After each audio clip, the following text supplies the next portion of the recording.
ইব্রাহিম আলাইহিস সালামের বেটা হযরত ইসহাক দুইজন সন্তান ছিলেন। একজন সন্তানের নাম ইসমাইল। ইসমাইল আলাইহিস সালামের রক্ত ধারায় আমাদের নবী। ইসমাইল আলাইহিস সালামের রক্ত ধারায় আমাদের নবী।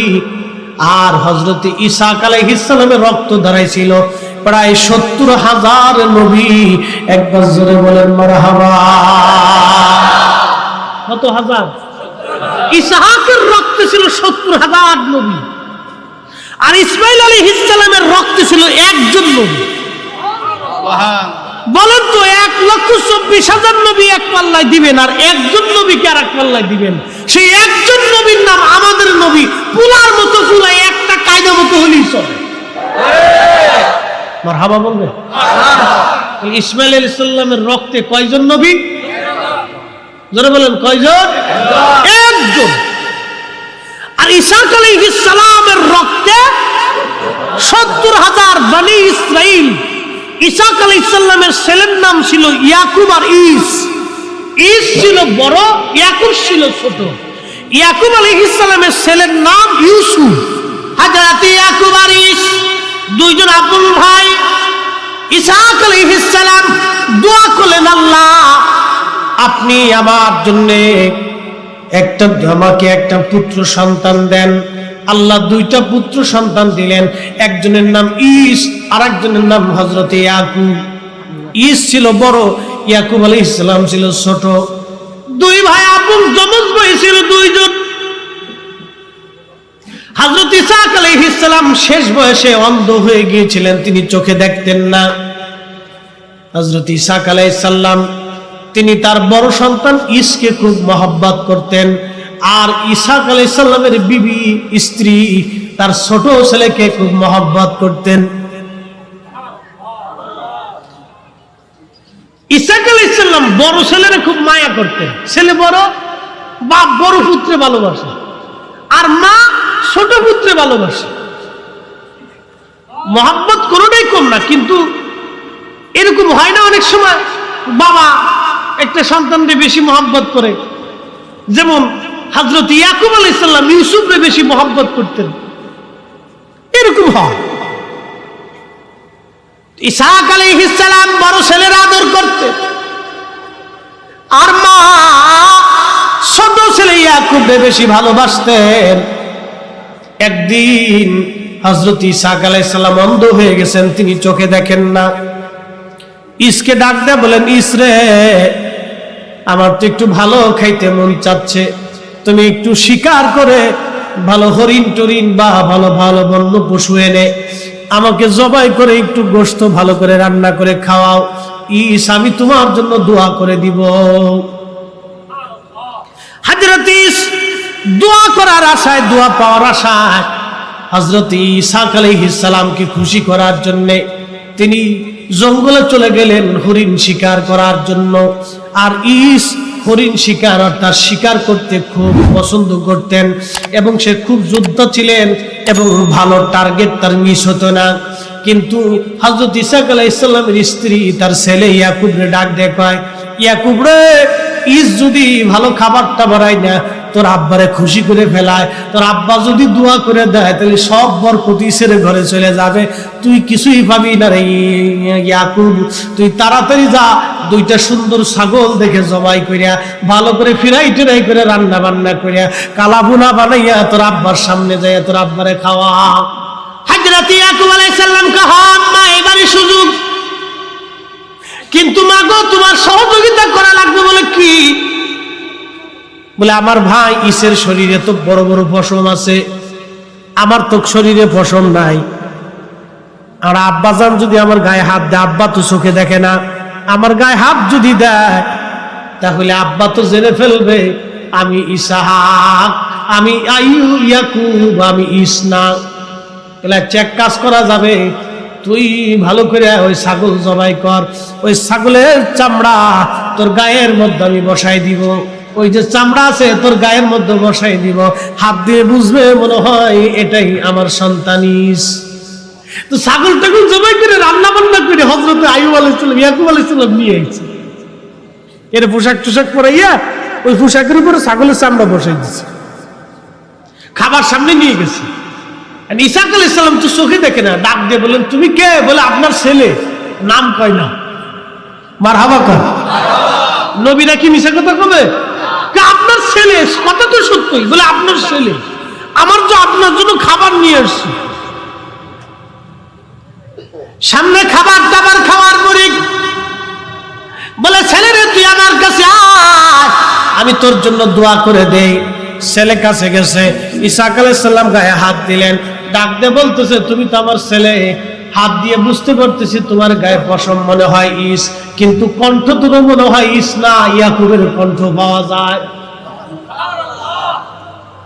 ছেলে রে তোর গায়ে হাত দিয়ে মনে হইতেছে তুই ইস, কিন্তু কণ্ঠ তো ইসের না, কণ্ঠ তো আমার ইয়াকুবের। আচ্ছা যা, তুই আমার যেহেতু আগে খাওয়ান দিছ, তাহলে আমি তোমার জন্য দোয়া করি আল্লাহ যাতে তোর নবী বানায়। আরো জোরে আল্লাহ তোর সন্তানদের ভিতরে যাতে বরকত দিয়ে দেয়, আল্লাহ অপরিসীম করে রিজিক দেয়, এবং আল্লাহ যাতে তোকে দৌলত দিয়ে দেয়, এবং অনেক সন্তানের অধিকারী যেন আল্লাহ তোরে বানায়, তোর বংশে যাতে আল্লাহ অনেক নবী দিয়ে দেয়। দোয়া করে দিছে না ছেলে, তো দোয়া পাইয়ে চলে এসে। নবীদের দোয়া তো কবুল হয়ে যায়, তাদের দোয়া কখনো বিফল হয় না, সাথে সাথে কবুল হয়ে যায়। শিকার টিকার করে রান্না বান্না করে বাপের সামনে খাবার নিয়েছে। ডাক দেখে তুমি কেডা?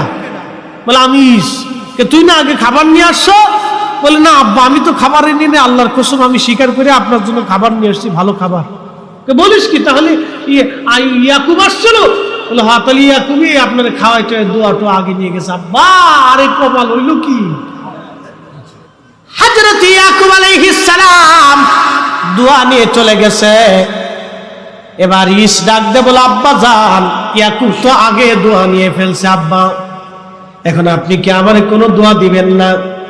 বলতেছে বেটারে আমি তো ইয়াকুবের পয়গম্বর হওয়ার জন্য দোয়া করে দিছি, ও নবী হয়ে যাবে, তোমার জন্য নবী হওয়ার জন্য তার আমি দোয়া করতে পারবো না, তবে তোমার জন্য একটা দোয়া করে দিলাম আমি, যা তোমার জন্য দোয়া হলো আল্লাহ যেন তোমাকে শক্ত জমিন দেয়, আর অনেক পরিমাণে রিজিক তোমার বংশের মধ্যে আল্লাহ দিয়ে দেয়, আর আল্লাহ যাতে তোমার বহু সম্পদ সন্তানাদি দিয়ে দেয়, সেই জন্য আমি তোমার জন্য দোয়া করে দিলাম। আল্লাহ তোমার বংশের ভিতরে কাউকে রিজিক শূন্য রাখবে না, দৌলতলা বানায় রাখবে। একবার জোরে বলা যাবে কি মারহাবা।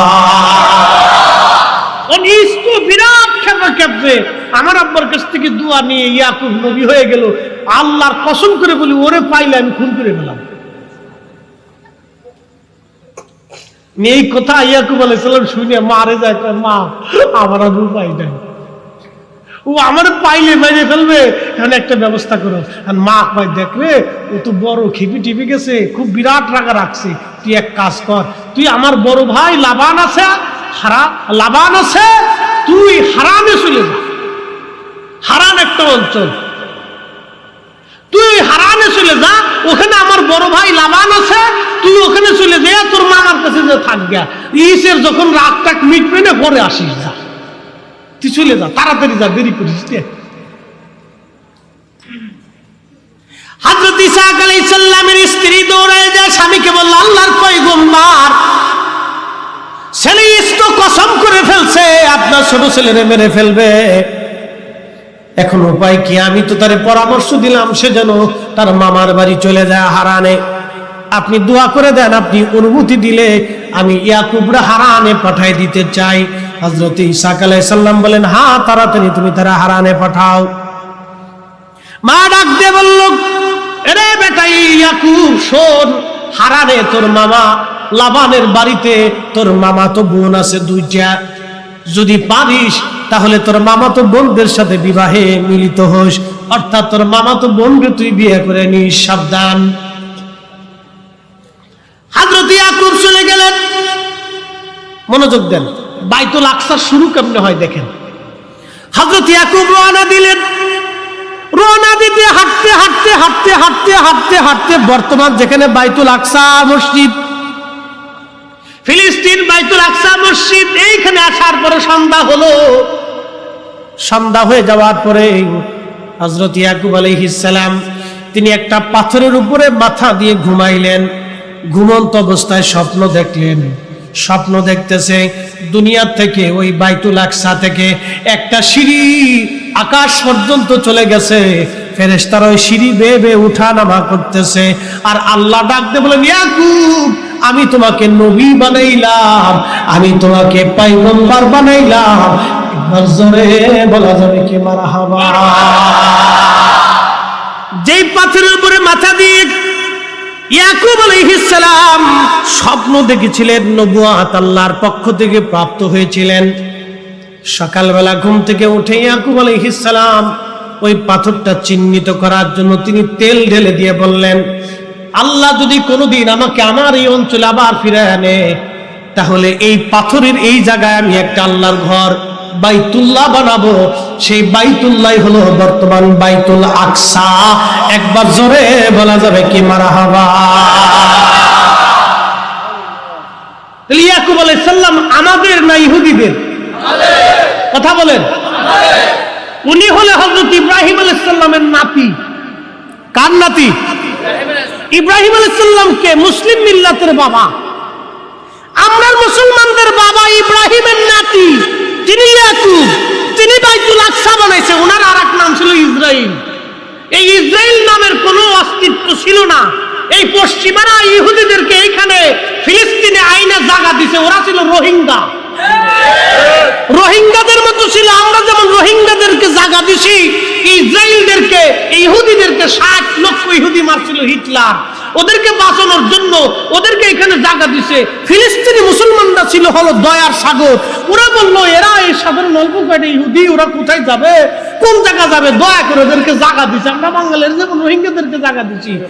এই রোহিঙ্গারা যদি ধরেন 20 বছর পরে এসে চট্টগ্রাম দল করে কয় চট্টগ্রাম আমাদের, এখানে আমাদের ইতিহাস ঐতিহ্য আছে, তাহলে আমরা চট্টগ্রাম আলারা আঙ্গুল চুষ করি নাকি? কারণ আপনারা আঙ্গুল চুষবেন বেশি বেশি। এটা আগে রোহিঙ্গা ভিডিও কি কথা বললেন? হযরত ইয়াকুব আলাইহিস সালাতু ওয়াস সালাম তিনি চলে গেলেন তার মামার কাছে হারানে। হারানে চলে যাওয়ার পরে হযরত ইয়াকুব আলাইহিস সালাতু ওয়াস সালাম হারানে যখন চলে গেলেন, তখন তার মামা তাকে তার বাড়িতে আশ্রয় দিলেন।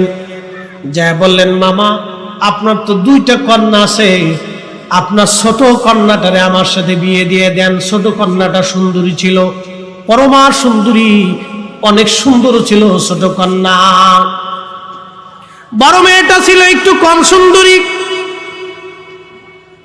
হযরত ইয়াকুব আলাইহিস সালাম বলেন, মামা ছোট মেয়েটাকে, আপনার ছোট মেয়েটাকে আমার সাথে বিয়ে দিয়ে দেন। মামা লাবান ডাক দিয়ে বলল, ইয়াকুব বিয়ে যেহেতু করবার চাও, তাহলে শর্ত একটা আছে। বলেন মামা কি শর্ত? 7 বছর ধরে আমার ছাগলের পাল তোমারে চড়াইতে হবে, রাখালগিরি করা লাগবে, 7 বছর পরে আমি তোমারে বিয়ে দিব। 7 বছর ছাগল চড়াইলেন, রাখালগিরি করার পরে মামা বিবাহ দিলেন। কিন্তু মামা বিবাহ দিবার যাইয়া মামা একটা চালাকি করলো, ছোট মেয়েরে বিবাহ না দিয়া বড় মেয়েরে দিয়ে ফেলছে। বড় মেয়ে কালা কুৎসিত, বড়টারে রাত্রিবেলা বিয়ে থা পড়াইয়া একবার সুন্দর করে নামটাম, যা আগে তোর লেখালেখি ছিল না, ইজাব কবুল ছিল, ঠিক আছে না? আর ইয়াকুব আলাইহিস সালাম প্রস্তাব দিছে, মেয়ে তো ভিতরে, কিন্তু নবী যিনি তোর বেপরদা বেহায়া হইতে পারে না, তো নবী তো ইয়াকুব প্রস্তাব হয়ে গেছে, বাসন করে গেছে, সকালবেলা ঘুমিয়ে তুইটা দেখে হাই হাই, বউ তো এইটা আমার না, বউ তো আর একটা। মামারে ডাক দেখে, মামা করলেন কি আপনি? 7 বছর ধরে ছাগল চড়াইছে বিয়ে করার লেগে, আপনি বড়টা দিয়ে দিলেন আমারে। মামা ডাক দেখে, শোনো রে ইয়াকুব, আমরা এই হারানের নিয়ম হচ্ছে বড় মেয়ে রেখে ছোট মেয়ে বিবাহ দেয় না। আমরা এই নিয়ম নীতি নাই আমাদের ভিতরে। তাকে মামা, তা আমি তো ছোট জনকে চাইছিলাম, বড় জন দিয়ে দিচ্ছেন, এটা আপনি আমার সাথে অন্যায় করলেন না? তাহলে এক কাজ করো, ছোট মেয়েটারও তোর সাথে বিয়ে দেবানি, আরো 7 বছর ছাগল চড়া। মারহাবা, আরো জোরে, আরো 7 বছর ছাগল চড়া। হযরত ইয়াকুব আলাইহিস সালাম আরো 7 বছর ছাগল চড়াইলেন। তখনকার জমানাতে শরীয়তে আপন বোন একসাথে বিবাহ করার নিয়ম ছিল, ওই শরীয়তে ছিল। যদিও পরবর্তী শরীয়তে তাওরাতে আল্লাহ এটা হারাম করে দিয়েছিলেন, রহিত করে দিয়েছিলেন। আল্লাহ রাব্বুল আলামিন ইয়াকুব আলাইহিস সালামের জমানায় 7 বছর পরে হযরত ইয়াকুব আলাইহিস সালাম তার মামার ছোট মেয়েটা তার ছোট মামাতো বোনের সাথে বিবাহ হয়ে গেল। দুইজন স্ত্রী, কিন্তু ছোট স্ত্রীর গর্ভে কোনো সন্তান হয় না। ইতিমধ্যে বড় স্ত্রীর গর্ভে 7টা সন্তান আল্লাহ দিয়ে ফেলছে। মামা আরো একটা কাজ করলেন, কাজটা হলো মেয়েদের সুখের জন্য 2জন বাদী কিনে, 2জন দাসী কিনে 2 মেয়েকে উপহার দিলেন। 2জন বাদী কিনে এনে 2 মেয়েকে উপহার দিয়ে দিলেন, যাও তোমরা স্বামীর সংসারে বাদী নিয়ে সবকিছু নিয়ে সুখে আনন্দে দিন কাটাও। বিয়ে হয়ে গেল, কিন্তু বড় স্ত্রীর গর্ভে 7টা সন্তান হলো, ছোট স্ত্রীর গর্ভে কোনো সন্তান হয় না। ছোট স্ত্রী তার নিজের দাসীটাকে হযরত ইয়াকুব আলাইহিস সালামকে দিয়ে দিলেন। হযরত ইয়াকুব আলাইহিস সালাম দাসীর সাথে মিলিত হলেন, এখানে আল্লাহ একটা সন্তান দিল। বড় স্ত্রীও তার দাসীটাকে হযরত ইয়াকুব আলাইহিস সালামকে দান করে দিলেন, এখানেও তার আরো সন্তান হলো। এরকম মোট 9টা সন্তান তাদের জন্ম হয়ে গেল। হযরত ইয়াকুব আলাইহিস সালামের ছোট স্ত্রী আল্লাহর কাছে বললেন, রব তুমি আমারে তো সন্তান দিলা না, তুমি আমারে বান্দা বানায় রাখছো। আল্লাহ পাক তার দোয়া কবুল করলেন। ছোট স্ত্রী পরমা সুন্দরী ছিল, আল্লাহ এই স্ত্রীর গর্ভে একটা সন্তান দিলেন। সেই সন্তানের নাম হযরত ইউসুফ আলাইহিস সালাম। একবার জোরে বলা যাবে কি মারহাবা। হযরত ইউসুফ আলাইহিস সালাম জন্ম হলো। ইউসুফ আলাইহিস সালামের জন্ম নেওয়ার পরে আল্লাহ ছোট স্ত্রীর গর্ভে আরেকটা সন্তান দিলেন, তার নাম বিনিয়ামিন। নাম কি? জোরে কন। এই যখন একজন ইসরায়েলের প্রধানমন্ত্রীর নাম কি কন? বিনিয়ামিন নেতানিয়াহু। বুঝতে পারছেন? ওরা সেই বহু দিনের আগের স্মৃতি এখনো ধরে রাখছে, এই জন্য আস্তে আস্তে ওরা বাইতুল আকসা দখল করার জন্য আসতেছে। আর আপনারা, আমরা মুসলমানরা খালি নাকে তেল দিয়ে ঘুমাচ্ছি। আমি মনে করি বর্তমান সিচুয়েশনে হামাসরাই প্রকৃত মুসলমান। এই কথা বলেন ঠিক না বেঠে? ওরাই ঠিক মাত্র মুজাহিদ, ওরাই হযরত ইমাম মাহদীর সৈনিক। প্রিয় সুন্নি মুসলমান, হযরত ইয়াকুব আলাইহিস সালামের সবশেষ বিবি, ছোট বিবির ঘরে 2টা সন্তান আল্লাহ দিলেন। একজনের নাম ইউসুফ আর একজনের নাম বিনিয়ামিন। একজনের নাম ইউসুফ আর একজনের নাম বিনিয়ামিন। বিনিয়ামিন যখন হলো, জন্মগ্রহণ করলো, এই কষ্টের যন্ত্রণা সহ্য করতে না পারে হযরত ইউসুফ আলাইহিস সালামের মা, তিনি মারা গিয়েছিলেন, ইন্তেকাল করেছিলেন বেথলেহেমে। বর্তমানে ওই যে বাইতুল আকসার পাশেই তাকে দাফন করা হয়েছিল। নবীর উম্মত, বিরাট বড় লম্বা ইতিহাস, বিরাট বড় লম্বা ইতিহাস এটার। হযরতে ইয়াকুব আলাইহিস সালাতু ওয়াস সালাম তিনি ফিরে চলে আসলেন, রওনা দিবেন। স্ত্রীদেরকে বললেন, বিবিরা রে, আমি আমার দেশে আবার ফিরে চলে যেতে চাই। আমার আব্বাজান যেখানে আছেন আমি ফিরে যেতে চাই। আমার বড় ভাই ঈসার সঙ্গে আমি সাক্ষাৎ করতে চাই। আমরা আবার একত্রিত হতে চাই। তোমরা কি বলো? ছেলে মেয়েরা, বিবি এবং আত্মীয় স্বজনরা বলল, আচ্ছা ঠিক আছে চলেন। মামা লাবানকে ডাক দিলেন, মামা আমি আমার দেশে ফিরে যাব। ইয়াকুব রে, চলে যেহেতু যাবি, বিদায় দিলাম, তো আমার কাছে কি চাও?